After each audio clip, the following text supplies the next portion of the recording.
Good morning, guys. It's Vince and Drew with Power 5 Fanatics coming at you after week 9. And it's early in the week, and we want to go ahead and do our top 25 for the week and let you guys take a look at it. And you can comment below and let us know what you think or what you're thinking on our picks. These things are pretty tough, especially when you start having some upsets, like Oklahoma's big upset against when they played Kansas State. It can really mess up some things, and of course the lower part from like 15 to 25 is always that's always tough. This is actually more what in my experience of watching college football for about 40 something years. You're going to have these kind of upsets, and they're earth shattering, but it seemed like they're expected. It seemed like the upset of the century, but there was one just like it 2 years ago. But there's been one the past 3 weeks in a row. Yeah, I know. And Georgia lost, Wisconsin lost, and then Oklahoma lost this past week. So it seemed like to me though, going into this week, before this last weekend, there wasn't a whole lot of upsets. It seemed like things were kind of trucking along how you expected, outside of South Carolina beating Georgia. And but before that too, though, there was nothing. No, not a whole lot. So I can think this is actually, in my opinion, is probably more normal. But anyways, what we just looked at. Starting off, number 1, the Buckeyes. I think the AP poll has them maybe 3, maybe. We think they're the best. Of course, they beat down Wisconsin 38-7, very convincingly. You just look at their team; they seem like they have more first-round talent, the NFL talent, than any other team. And it's more than just we got the team and we got the talent. They actually played to that level. And with players like Chase Young, of course, Justin Fields is still very much in the Heisman race. They're Olave, wide receiver. Okudah is a really good cornerback too. I thought this might have been one of the most single individual performances from a defensive player that I've seen in probably 10 years by Chase Young. Well, since Clowney maybe. Yeah, Clowney or potentially Ndamukong Suh in the 2000. Was that 2008 Big 12 championship? Back. Yeah. Or 2009? He just pretty much took the game over. I think he had 4 sacks and tons of tackles. I don't know, maybe he had 12 or something tackles for loss, 2 forced fumbles. He was unbelievable. Anyway, to me, and Drew would agree with this, of course, they just seem like the most complete team playing at a high level. Yep. 2, we got LSU, and I'm telling you what, they are a close second. And beat a really good Auburn team this week, I thought. And Burrow just keeps playing at a super high level that I don't think anybody really expected to see from him this year. And he's probably the Heisman Trophy leader right now, I would say. Especially after Oklahoma lost. In fact, if you looked at Vegas odds right now, I believe he is the favorite at the moment to win it. Things could definitely change. There's 3 or 4 good players involved with that. And then you even got outliers, which probably won't win, like Chase Young. A player like that would have a shot. It's just defenders usually don't win that award. But aside from that, LSU, they're a lot like Ohio State. Their defense may not be quite as strong, but their offense can score lots of points, and they just seem like those 2 teams to me seem like the most complete teams. This was LSU's probably. They got limited the most on offense against Auburn. I think they scored 23. Yes, 23-20 was the final. Of course, Auburn's a great team. But Auburn's got a first-round pick in their defensive line. Yeah, their defensive line. They got a bunch of studs. Defensive line's solid. They got great. They just got a great defense in general. And that kind of showed me that they can win some of these close games. They've had the toughest schedule, and they haven't always looked great, but they get it done. Yeah. 3, we got Alabama, and of course everybody's waiting for the anticipated matchup. The newest game, game of the century, and I'm not sure the AP poll. Don't they have LSU 1, Alabama 2? I'm pretty sure. So that's going to stay. Most likely. They're both. Unless Ohio State does something. I don't know. I bet you money I bet they stay I bet they stay there because everybody's this is 1 and 2 playing each other. Yeah, and it's almost like a mid-season national title game or something. Yeah, so I think most of these sports writers are probably just going to let it ride out. I kind of think so too. And because you honestly, I say you see these game of the centuries every year. You have a game of the century, but this one really is a little special because it is 1 against 2, and you can argue those are the 2 best teams if you don't believe enough in Ohio State. You certainly can. Obviously, 2 has got to be back, I would think, for Alabama, even though playing at home, to have a legitimate shot. Haven't seen any lines on the game because there won't be any until there's more news there. But rounding out the top 4, we got Clemson, who I got to give them credit. They're starting to look more like a team that deserves to be in the playoff discussion. Yeah.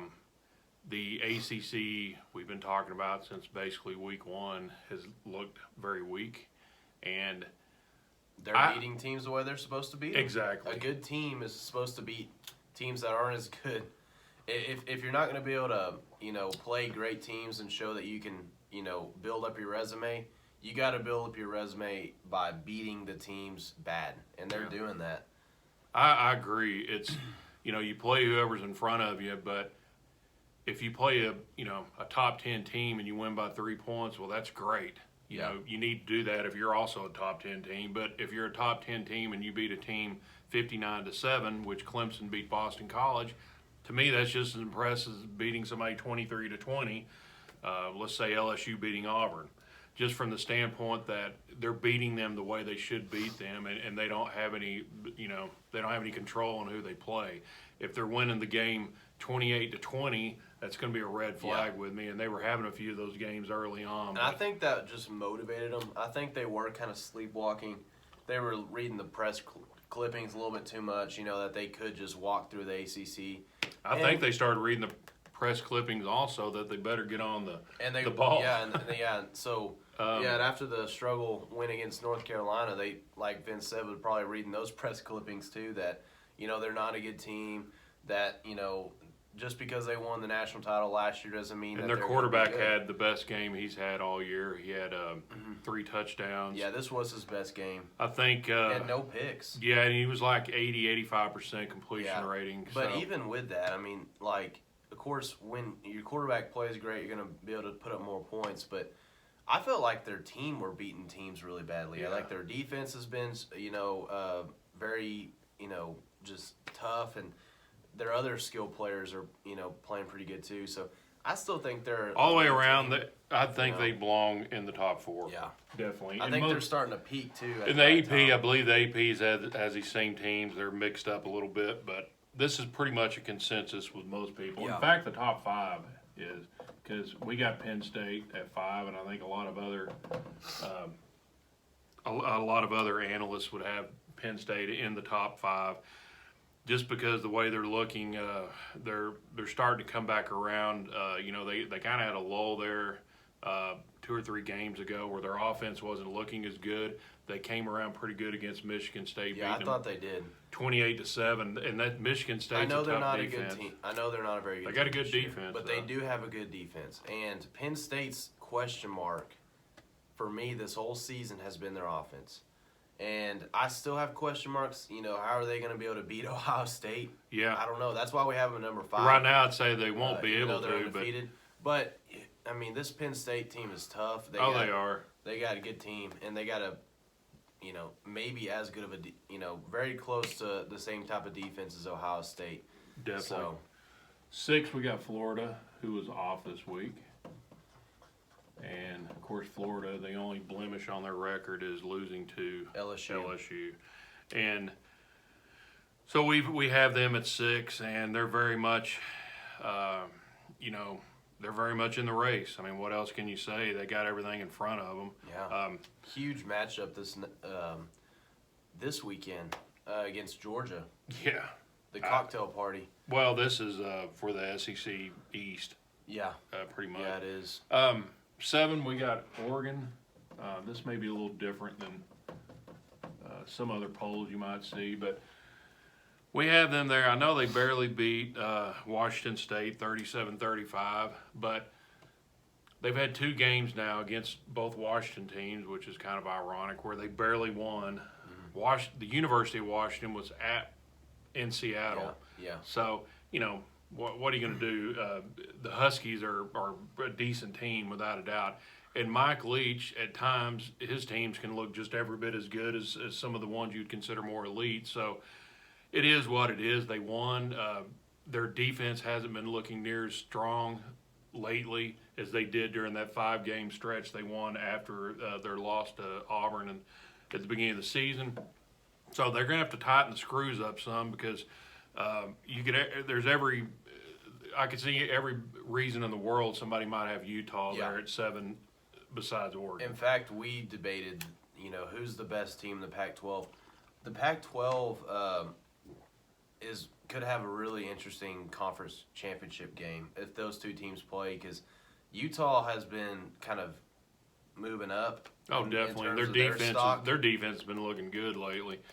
And Oregon's kind of been doing this a little bit, kind of still going up a little bit because they're still winning games. We're not going to penalize them for winning games. What trumps them over Utah at the moment for me is Harvard.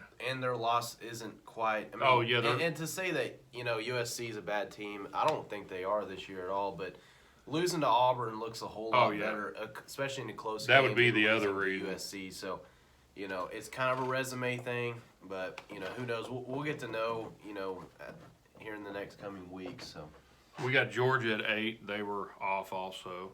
So both teams are off before they get out there and mix it up. Obviously, it's going to be a big game to determine where those 2 teams are going to stand in the SEC race. Yeah. Next, we got Utah. So I'll say this, a month ago, I would have said you're crazy if we're going to have 2 Pac-12 teams in the top 10. And, now we do.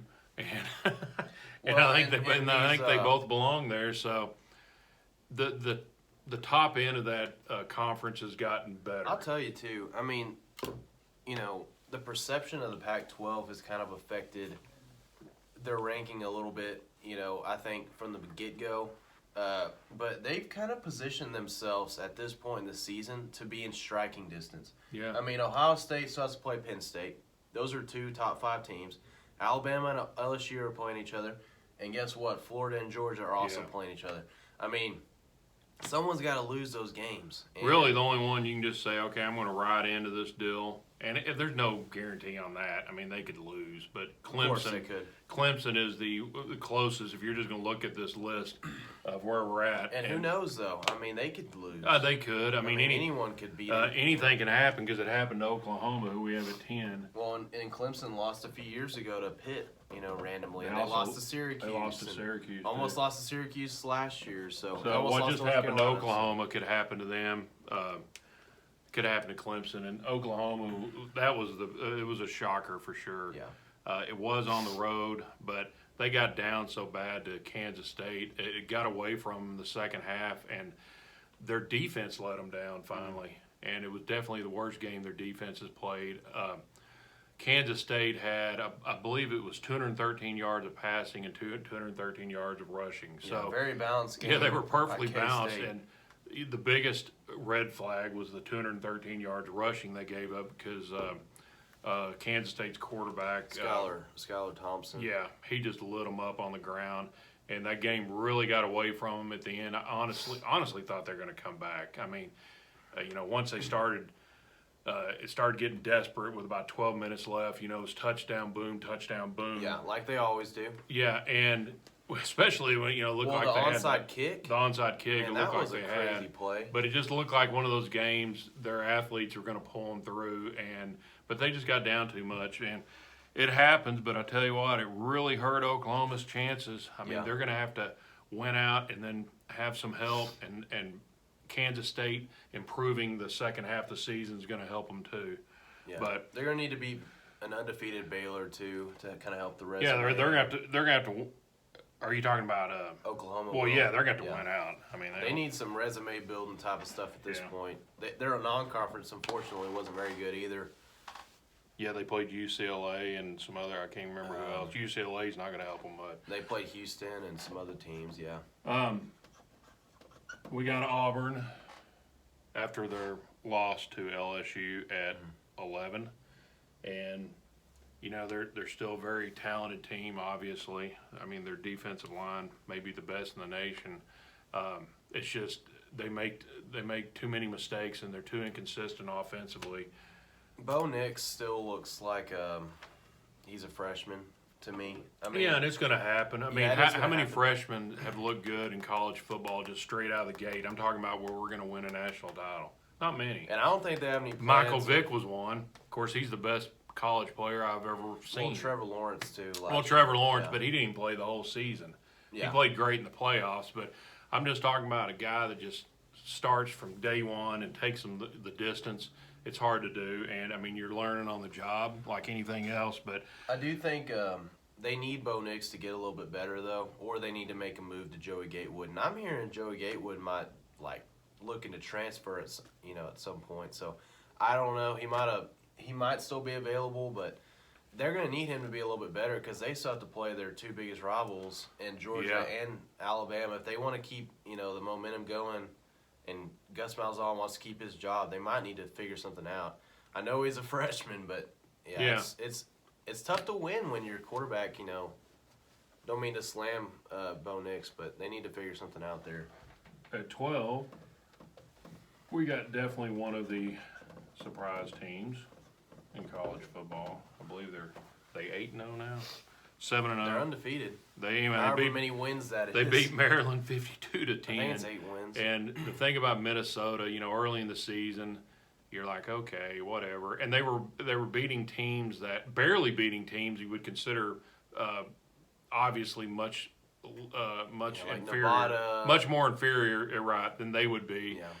But they were winning 30-28, 35-25, things like that. Now all of a sudden, they just seems like PJ Flex. They've just turned it on, and mainly their defense has. In the last couple of weeks, I mean, they gave up 7 points this week, or 10 points. I think the week before they gave up 7. So they're rounding out. I mean, That's why we have them above Baylor. For anyone asking, yeah, I think they're better than Baylor. I think a little bit better. Yes, yeah. I've watched a lot of Baylor this year, and I think Minnesota's better. They got everything in front of them as far as the Big Ten West. Well, they're leading. Yeah, they're leading their division, which is unbelievable. And in fact, Wisconsin can't just win out, and beat Minnesota. They need Minnesota to lose a game as well outside of that. Well, they're playing like they belong in their division, like they belong in the top 10, and they're real close on our top 10.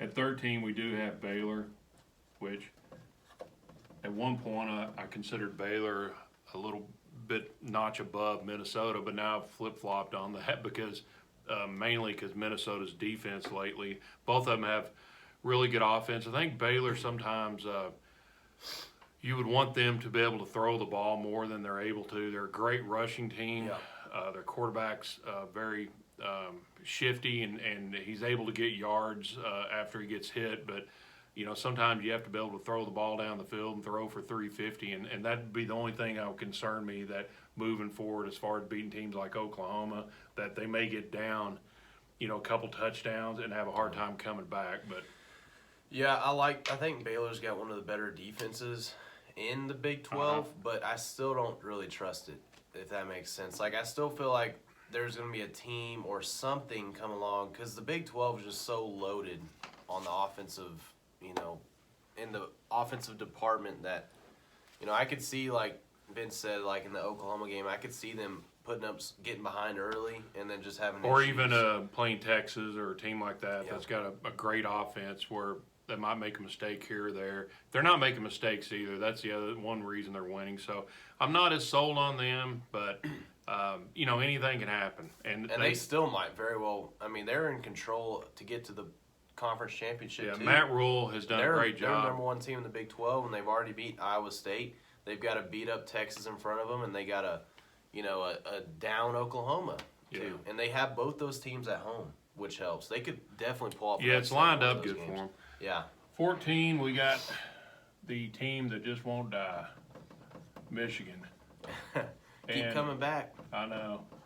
You got to give old Harbaugh credit on this one because all of a sudden things are looking a whole lot better for them and a lot better for his job after the beatdown on Notre Dame. That's really the kind of signature, top 10 Yeah, especially the way opponent. that it happened. Yeah, 45-14. That's the kind of thing he needed. And if he beats Ohio State, he keeps his job. I mean, I'm just convinced at that. They're not going to win the Big Ten at this point. But if he beats Ohio State, he's definitely keeping his job. And I'm beginning to think he's going to keep it anyways because I see quite a bit of improvement as the second half of the season's going along. Yeah, I do too. And especially offensively. It was ugly against Wisconsin. And then they lost to Penn State. Very close game. That's I felt like that fourth quarter against Penn State was a very important quarter for them. I think the score on that was, 28-21, I believe. Yes, yeah. And they could have gotten buried in that fourth quarter. They could have just gave up because I think they were down? Yeah, that's kind of when things kind of turned around offensively for them, the second half of that game. And then I wondered going into this week with Notre Dame, are we going to get a team that's defeated because they lost? They ended up losing to Penn State when they gave it their all? Or are they going to continue to fight back because they know that we're still a good team and we can still make something out of this season? Speaking of coaches, the second one. Coach Kelly, he might be a little bit on the hot seat at this point. I know he's really had overall, I would say, a good career, but what you consider really good is different for different people. Yeah, and Notre Dame, they're the problem with Notre Dame. They just really got to win out. Those videos kind of run a little long, but the problem with Notre Dame is it's their postseason success, in my opinion. Yeah. Like I think they're 0-8 since like 1992 or something, in the near Six Bowls or playoff games or whatever you want to call it, national title games. That's kind of the issue, and Brian Kelly's has great teams during the season, besides the 4-8 season in 2016 or 15, but it's the other stuff that kind of... Yeah, and the thing about Notre Dame also, being an independent, I think really hurts them the way the landscape of college football is now because they pretty much have to go 12-0, okay? 11-1, I'm not saying if they would have beat Michigan somehow and then won out... Might have had a chance. They might have had a chance, but they would have had to have help. Okay? Especially with Georgia losing. They don't have that championship game, and I think that's what the Big 12 finally did whenever they started that 2 or 3 years ago, where they started the championship game because it gave those teams the ability to get that signature win, and they can't do that. So they almost have to be perfect. So they're at a disadvantage too there, I think, but it's self-imposed because that's how it is. Yeah. I'm sorry. That was 15. Yeah, number 15. I can't read here. We got Notre Dame. Yeah. Speaking of Notre Dame, their losses are both what I'd consider good losses, and that's one reason we still have them in the top 20. But it is what it is. They're done as far as any kind of national title. And it was tough for them because both their losses were on the road. I mean, they had to go to Georgia, which is not an easy place to play. They had to go to Michigan on a sloppy, wet day, which is not an easy place to play. Right. Especially when you have two motivated teams. So, yeah, I mean, we got them at number 15 because their two losses aren't bad at all. But, 16, it's tough we got to lose that way. The Ponies of SMU, and they just keep finding a way to win. Sometimes they don't look just super impressive, but they did beat Houston. It was at Houston, so you got to remember that, but it's 34-31. I believe that was a Thursday night or maybe Friday night game last week. But anyways, they won again. They're 8-0, and what else can you say? I mean, just a scrappy team. They've been on upset alert. Like how many weeks in a row? Yeah. I mean, every Temple week, was a week before. We're wondering, is this going to be? And is this where they're going to lose? Is this where they're going to? They haven't lost yet. College football is a lot about style and style points, and they don't really have the style points to go along with because their defense is a little on the weak side. But there's also something to be said about just winning, and that's what they do. 17, we got Wisconsin, which has had a harder time winning than SMU has lately, and mainly because of their opponents. deficiencies on offense and their opponents. Of course, they lost to Ohio State, which They lost to Illinois the week before. it's just getting hammered by Ohio State. Really dropped them back, 38-7, and they still got a shot of winning their division and getting to the championship game. But they're, like I said earlier, they're probably going to need some help. Then we got another Big Ten team, Iowa, which they've just been sitting back there the entire year. I believe they have one loss at this point. Lost to Michigan. Yeah. No, they have 2 losses. They lost to Michigan and Penn State. Yeah. And they were both close losses, and all their games are like that. I mean, they beat Northwestern 20-0, and there's some great defenses in the Big Ten this year, and they're one of them. And I mean, and that's how it is a lot of times in the Big Ten. Those are the kind of scores you see, but that hasn't changed this year. The Big Ten's got 4 or 5 teams that got some excellent defense. Yeah. This was a big win for Iowa too. I know Northwestern isn't Yeah, a it good was. team, but Well, it was on the road too, I believe. An upset game. That's an upset special type of game. Pat Fitzgerald this late in the season typically starts to get his team rolling, and they beat him bad. 19, we got Cincinnati. They were off. Of course, we had them on here last week too, I believe. But anyways, they have one. They lost to Ohio State. That's it. Right. And but they're hanging in there, and they've looked really good. 20, we got App State. Speaking of teams that look good, their defense is just, I would put it up against a lot of these teams above them. Their defense just looks outstanding at times. Of course, I know it was an inferior opponent, South Alabama, but they beat them 30-3. Moving beat them on the here. way you're supposed to beat them. Well, no joke. 21, we got Wake Forest, team. and this is another team everybody's forgotten about, but kind of like SMU, they just win a lot. And, of course, they beat Florida State. They barely beat them, but they did win 22-20. At number 22, we got a team that probably not, they're not in the AP poll, but we think they should be in the top 25, Indiana. 6-1 or 6-2? I think they're 6-2. They beat Nebraska 38-31. And they lost to Ohio State. They're one of those teams a lot like Kansas State and some other teams in some of these conferences where they can just spring up on you and bite you. And anyway, they've won. Speaking of Kansas State, they are at 23, and they weren't even sniffing the top 25 2 weeks ago. We kind of had them on the radar going into last week against Oklahoma, but I don't think anybody. We didn't expect them to I don't beat think Oklahoma. anybody believed that, but they obviously deserve to be on the radar, and they deserve to be on the top 25. Moving on here, 24, another team that the AP has forgotten about, but we haven't because we've been watching them pretty close. USC, of course, they beat Colorado on the road 35-31. They've been doing it with a backup quarterback. Their backup may be their starter from here out, Slovis, and he may also save his coach his job. And this was a game that USC was favored in. I think they were favored by 10 or something like that on the road. But Colorado's been, at times, yeah. has been a tough team, and it's on the road, so you take it what it is. And USC's got some. They're in the top of their division. They beat Utah early in the season. If people forgot about that, Yeah. I mean, they're just like Minnesota. They definitely weren't the perceived favorite, and yet they've beaten who they need to beat to be in that position.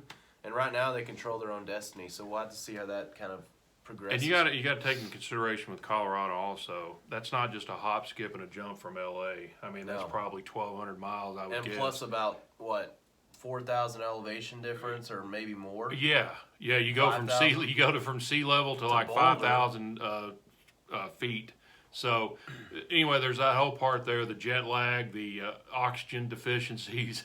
So you win there and against a decent team at night on a Friday. Yeah, it's not. It was a good win. That's kind of a weird time. Like I said, Helton may keep his job after all. His team's helping him do it. Yeah. 25. We got another team that some people might have forgotten about, but Memphis. We do have a lot of group of 5 teams. It seems like. Well, not as many maybe as we've had, but. Of course, they beat Tulsa, another good AAC team, but they beat them 42-41. It was a nail-biter. They pulled it out. Memphis has looked really good. And they play SMU this week. Yeah, so that's going to determine a lot as far as who wins that conference. But, well, guys, this is a longer video, probably maybe our longest one we've had, but there's a lot to talk about and a lot to discuss as this great college football season goes on. Like, subscribe, share, hit the notification bell because we'll have some more videos this week. Thanks. Thanks, guys.